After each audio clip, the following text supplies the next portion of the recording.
Hi everyone, welcome to episode 7 of the Steve Patterson Project, where we talk about adaptability, new skills to pick up during the quarantine, and what you can do to adapt yourself. So don't waste your time, pick up some new skills, will ya? It's time for episode 7 of the project.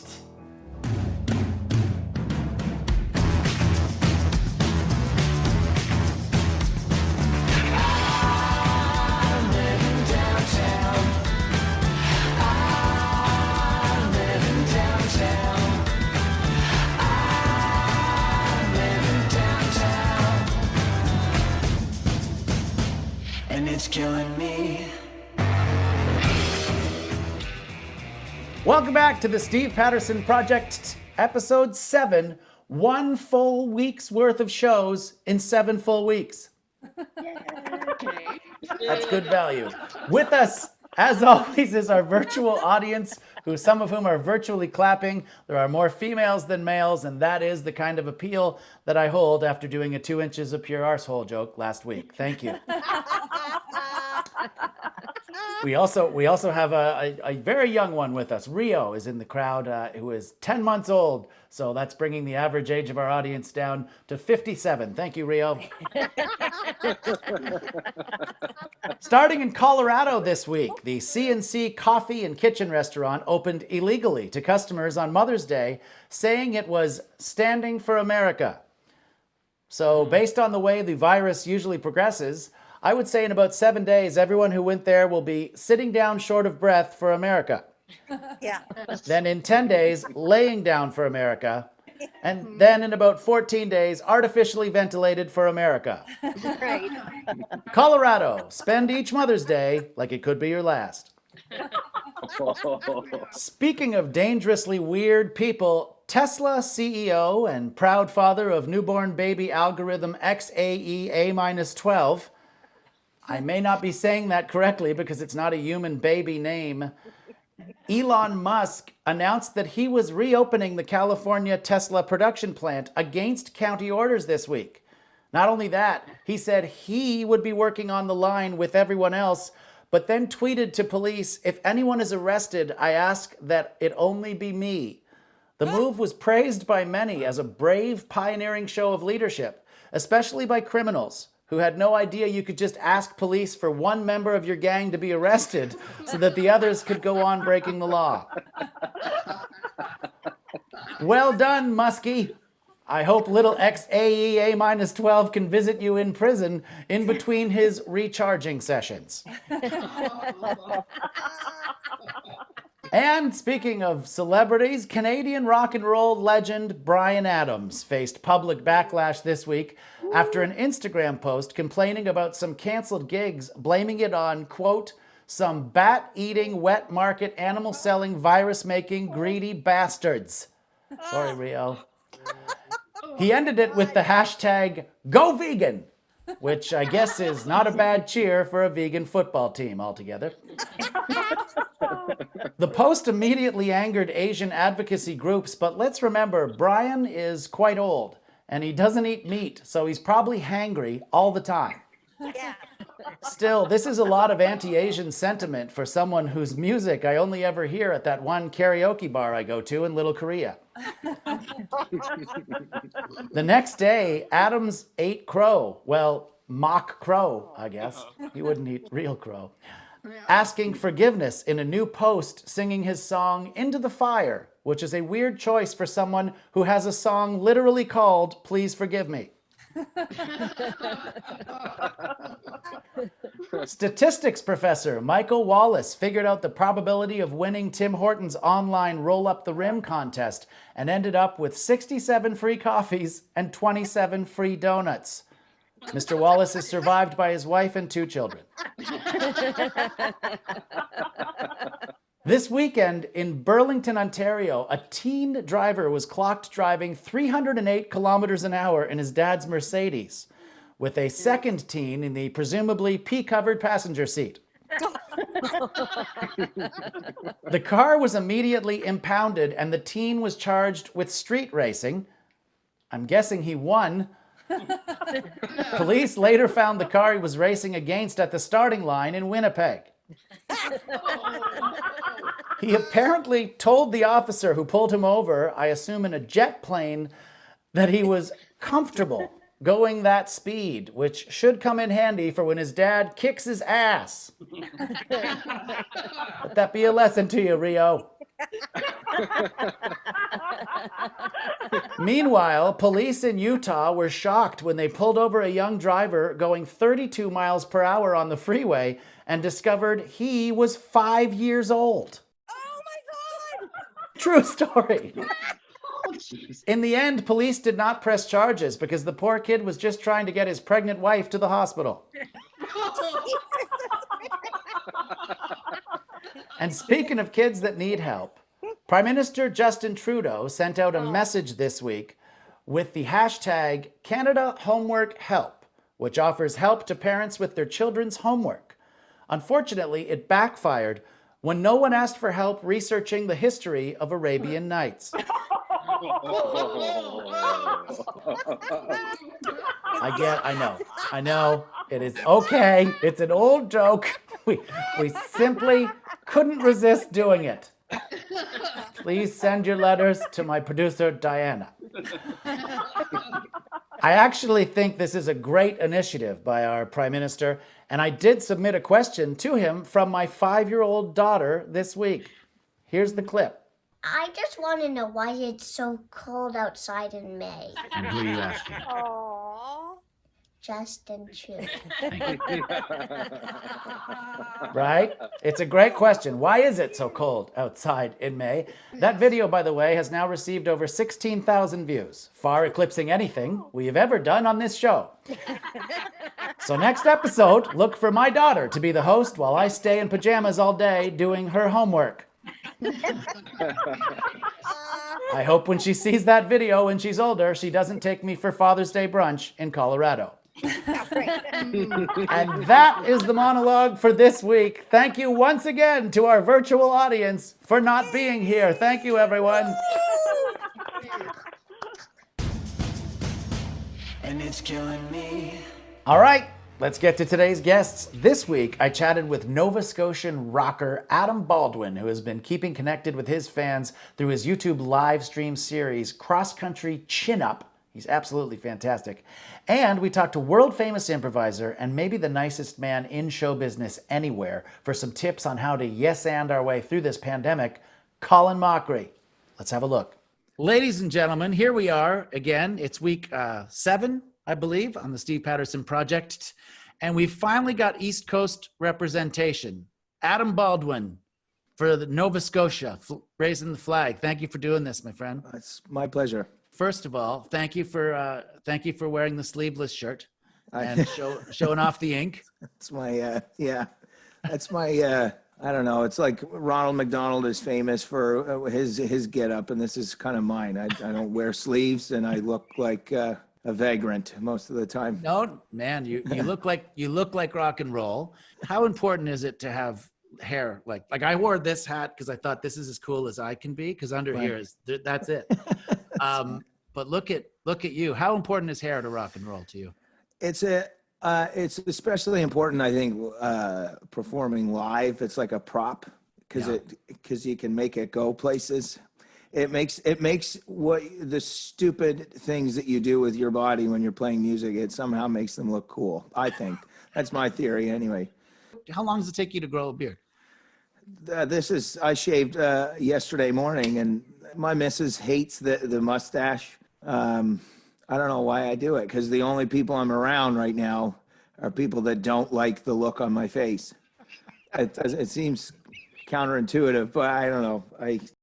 Second question, and I don't know how many have asked this or if any have. I like to try to ask questions others have not. You share a namesake with an American actor, Adam Baldwin. I sure do. Do you get a lot of his email or what? I get he was on the Last Ship. It was like a famous sci-fi program, from what I understand, what I've come to gather. Yeah. And usually every day I get tagged in a photograph of somebody somewhere who is like rebuilding the spacecraft from that show. And I'm like, they're doing it. This one's pretty good. But one time I was I was playing at the Danforth Music Hall in Love it. Toronto, opening for Arkells, I think. And on the website, it was a picture of the actor Adam Baldwin holding a space gun. It was like Arkells and Adam Baldwin, and this asshole holding a space gun, and it was horrifying. All right, brother. Could we get those arms working on a tune, and then we'll have a few more questions? You betcha.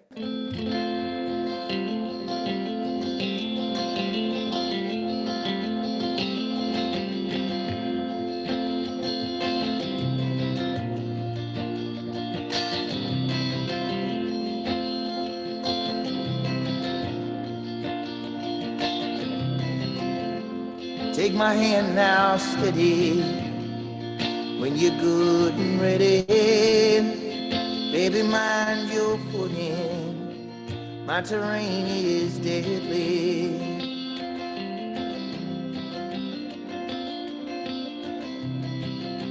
I can see my city falling while it goes on dancing, and I'm down here crawling. Spends the night enchanting. Well, there's a man in my skin.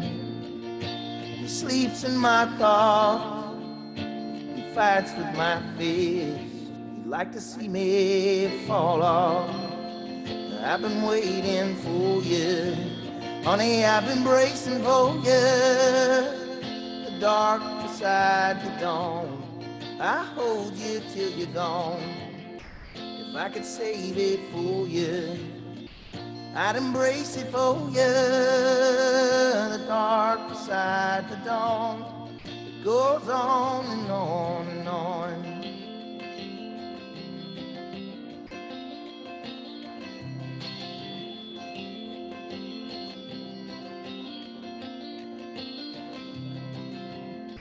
I got this contagion. It's Paris City. Now baby, run when I run, 'cause I'm afraid he's winning. There's been a hostile conquer. There's been a cold injection. You better run for cover. It's for your own protection. Now I've been waiting for you. I've been bracing for you. The dark beside the dawn. I hold you till you're gone. If I could save it for you, I'd embrace it for you. The dark beside the dawn, it goes on and on and on.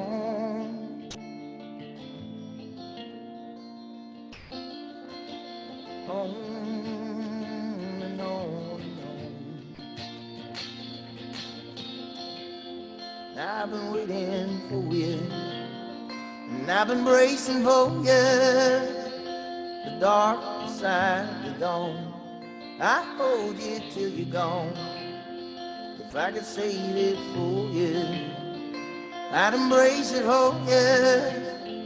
The dark beside the dawn, it goes on and on and on, and on and on and on. And on and on and on, and on and on and on, and on and on and on, and on and on and on, and on and on and on, and on and on. Yeah. Thank you so much, man. My pleasure. I'm sorry it's weird. I know you're serenading just me. You're used to doing that for hundreds of people, and they're all loving it. I don't forget what it's like to play to one person. Believe me, I became very familiar with it over the years.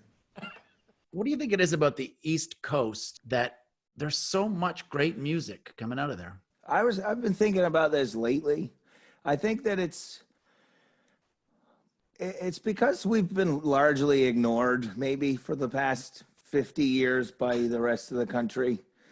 I think, but by and large, and I think that this is our way of maybe attracting some attention. But it's just it's in our nature. I think that because of the environment that we live in, we have really hard winters, and and like right now, right outside the window that I'm in front of, the wind is blowing off the Atlantic Ocean so hard that I can't stand outside. And we've been driven mad by wind and winter and snow and rain. And I think that music is the only thing that we've had traditionally to stop us from going insane, I think. That is might be the greatest soundbite I've ever had on this show. It's so honest and true. But what I say to people, my brother lives in the Annapolis Valley. He's been there about 20 years.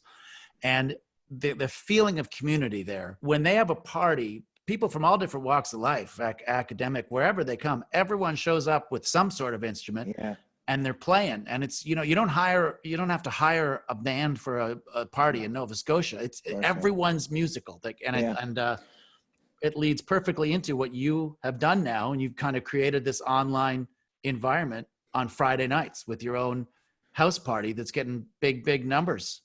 I don't know if it's like an ego thing. I need attention. I've become rather accustomed to it, and I love performing, and when I was told that I couldn't do that anymore, I didn't know what I was going to do. I drive my family nuts. I have two small children who I would have thought would have been thrilled with the idea of having another small child around to play with all the time. But like, even they're like, Dad, you're acting like a 2-year-old. And so I had to find something to do to salvage my relationship with my family, I think. And one night a week I go out and I set the show up, and I get my little, it's different obviously because I'm looking at like emojis scrolling down a screen instead of hearing applause from people, but it scratches that itch, I guess, for me. First of all, it's called Cross Country Chin Up, which had to be confusing for some people. Did you get any people showing up like exercise people? Like, this is supposed to be an exercise thing, isn't it? Why is that guy doing a single chin up on YouTube once a week for now the last 9, which would actually break my previous record? It's become even more important recently with everything that's gone on in Nova Scotia. You guys the province is taking ridiculous inhuman hits from tragedies, various tragedies, and you've obviously tied into this with your weekly show, and now we've got a bit of a charity tie-in as well for the last couple of weeks. Could you talk about that a bit? Yeah, we are having a hard time out here, and hopefully the worst of it is behind us. It's certainly, I don't know where to begin to talk about it, but you obviously, you know what it's like out here. It's, we're like 2 degrees removed from everybody in this province, I think. And, everybody seems to have known somebody who's been affected by some of the most horrific tragedy that you could ever imagine. And it's brought the best out in all of us, and it's a shame that it takes something like that for that to happen. But I can't remember when I did this, 2 weeks ago maybe. The Nova Scotia Mental Health Foundation asked if they could basically just put a link on my YouTube videos, no sweat off my back, and everybody watching the show came through big time, and we came up with $7,000 to help. Obviously, it's hard for everybody right now. I joke about losing my mind, but there are people who are in a real bad way, mental health wise, and they can't talk to anybody right now. I'm forever amazed at the generosity that is in people's hearts, especially in the face of extraordinary cruelty and anger and sadness. We're just like, fuck that. No, we're not. I'm sorry, pardon my language, but this isn't CBC. Fuck shit, motherfucker, titty cocksucker. Great. We won't stand for it. You're just being yourself. You put yourself on every track, and it's very honest. And if you can't be moved by an Adam Baldwin song, then you're immovable. So thank you. So you're a focal point for that, and I know you don't like to take credit, but it's an amazing thing that you're doing. That's very nice to hear. Thanks, Steve. Now, speaking of amazing people, our fly on the wall who's been listening to all of this, I hope he's still there. Is he there, Colin? There it is. Whoa. Mr. Colin Mochrie, ladies and gentlemen. Adam, that was beautiful. Just beautiful. Thank you so much. Colin, listening into that, do you have any questions for Adam at all? No. Yeah, of course. I love Nova Scotia. I spent a lot of time there when I was doing 22 Minutes. And what you said resonated about being 2 degrees off of everybody else. And that was one of the things I loved being out there. Same with Newfoundland, was that sense of community. Because we don't really have that here in Toronto, just because everything's so, spread apart. But And there's more assholes, frankly. There's more assholes here. Yeah, I think a lot of them immigrate from different countries. This is the focal point. We like to say that we send all our assholes to Toronto. That's right. Yeah, they're here. Yeah. So I was just like, how do we build a community? Like, can it not be done just because of the size aspect? Because I feel you guys could be anywhere in the country and you would still have that strong community. You'd still be looking out for each other. I don't know. I do wonder if it has more to do with our climate than any sort of genetic disposition. I just think that we're all so miserable together during the miserable months that we have out here that, and especially now after hopefully someday these pandemic restrictions are eased a little bit. And you think Halifax was friendly before. It's like there's going to be orgies in the streets and stuff. Like, it's going to be outrageous. I'm almost afraid. Yeah, and the social distancing rules for orgies are going to be so different now. It's a big advantage for men with 2-meter penises. I agree. And Now, we've gone off track, which is what I love about this show. I can't remember what I was going to say next to both of you. Well, we're gonna let Adam go and continue on with Colin if we can. Adam, just a quick word, because I know you brought it up in the interview. You've got hundreds, thousands of people watching you every week now, and not just in Nova Scotia anymore, but all around. People can tune into your live show every week. Do you have a message for the individuals out there who are coming together with you every week?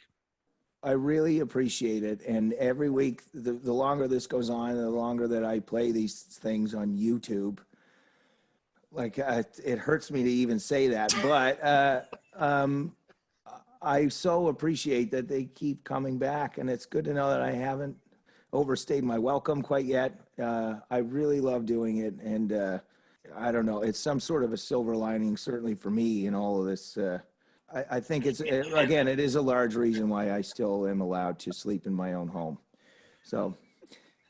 Well, that could be our next fundraiser. Keep Adam at home. Yeah. Thank you very much, my friend, for this. Really appreciate it. I really appreciate it. It was a pleasure. Cheers. We'll see you on Friday. I'll see you. I don't know if you'll see me because I'll be watching. See y'all. And it's killing me. Okay. Mr. Colin Mochrie. It was lovely. That was a pleasure, wasn't it? It was lovely. But enough about that. Let's talk about you now. What were you in the middle of when the world locked down, and have you been able to transfer any of that online? I was doing 2 tours, one with Brad Sherwood, who I've been doing for 17 years. I was also doing this new tour with a hypnotist, where he would hypnotize audience members. They would come up on stage. We would all mingle. He would hypnotize them, and then I would do scenes with them. Wow. And I was also shooting a movie in Utah. Oh my gosh. So there was a lot going on. And when it happened, I thought, not to try to put a positive spin on it, but I really needed a rest. So it was good for a couple of days. And then when the severity hit, and there was so now what? Because I mostly work in theaters, as do you, I would believe. Yep. And that's going to change quite a bit, I would think, in the future. They're still trying to figure out how can we have shows and social distancing in a theater. And they're talking about, selling maybe a third of the house and have everyone separated. As nightmares go, it's not, the worst one, but for a performer, it's a nightmare. It was so odd to go from I'm doing 2 tours and a movie to all of a sudden I'm in the vulnerable part of a pandemic because I'm old. What happened? I was doing so well.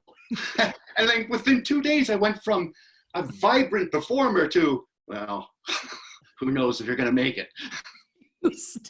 You stay in, sir. We'll take care of you. Now, were you touring with your wife as well? I know you do a lot of shows with your wife, Deb. I wasn't. I mean, I think for Deb, it's been a major readjustment because I've never been home this much. And so I get a lot of, no, it doesn't go there. No, it doesn't go there. Can't you? I'm not sure what context we're using here, but we're talking about cups or something, right? Sure. Oh yeah, that too. Yeah. Now, who is your favorite person to improvise with? You have to pick one. Okay, it's weird. I have so many. I'm going to have to say Ryan, just because we've known each other the longest, and it was one of those from the very first time we met and worked together. It was just magical. It was just effortless. I'm glad to hear that because I've seen so many scenes with you two, and it is magical. It's a bit of a weird answer considering you work with your wife and she's in quarantine with you, but it's not watching right now. Yeah. No, I'm going to make sure she gets a copy of this. Let me just ask a quick favor, and you can tell me to screw off if you want. But once we get back out there, when we can talk to people again, and we've all got our own people, but there's people that have to meet people when they get out, right? They've been inside for a long time. They got to go out and meet people. If they were to have to come up with a pickup line, say in Dr. Seuss form, do you think you could come up with a Dr. Seuss, a couple of pickup lines in Dr. Seuss form for people? Something that they could do to maybe get a date? Yeah, just to meet new people when this is all over, yeah. Yeah. Sure, I can do that for you, since you asked so kindly. Thank you. All right, anytime. Hey there, sweetie, how do you do? Please don't cry, don't go boo-hoo.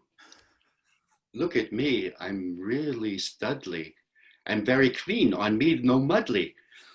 Would you do it on a goat? Will you do it on my coat? Will you do it on the farm? Will you do it with my arm? Will you now? Oh, thank you. Thank you very much, sir. The same as Adam did this beautiful song. No, this is where I'd like it to end. It all comes down to this. That was, but he has years. You had seconds. You didn't know I was going to. Oh yeah, you're right. Yeah, you're right. So I just thank you so much, sir, for doing this. And always a pleasure. I hope to see you in a large theater soon. Yeah, sitting there like the 6th row, 4 to the left. Yeah, from 2 meters away, watching a show. No, we can't wait till you're out there again, sir. So thank you again. Thank you. And it's killing me. Oh, hi. That does it for this week. I want to thank our guests Adam Baldwin and Colin Mochrie for being so fantastic. Please follow them both. We will not be doing a show next week, so that's I can prepare for a stand-up show over at Side Door Access, where I will be doing a set called My Greatest Bits Volume 1 and trying to raise some money for the Canadian Emergency Response Benefit for Canadian comedians. So I'd really appreciate if you tuned into that live Wednesday, May 20th at 8:30. Hopefully the information is right here. As always, please subscribe to our show and keep those numbers going up so we can keep making this show for you, because we love to do it. On behalf of everyone at the Steve Patterson Projecttt, thanks for watching again, and we'll see you in 2 weeks. I'm living downtown. I'm living downtown. I'm living downtown. And it's killing me. Are you telling me there's not one condo available in all of Del Boca Vista? That's right.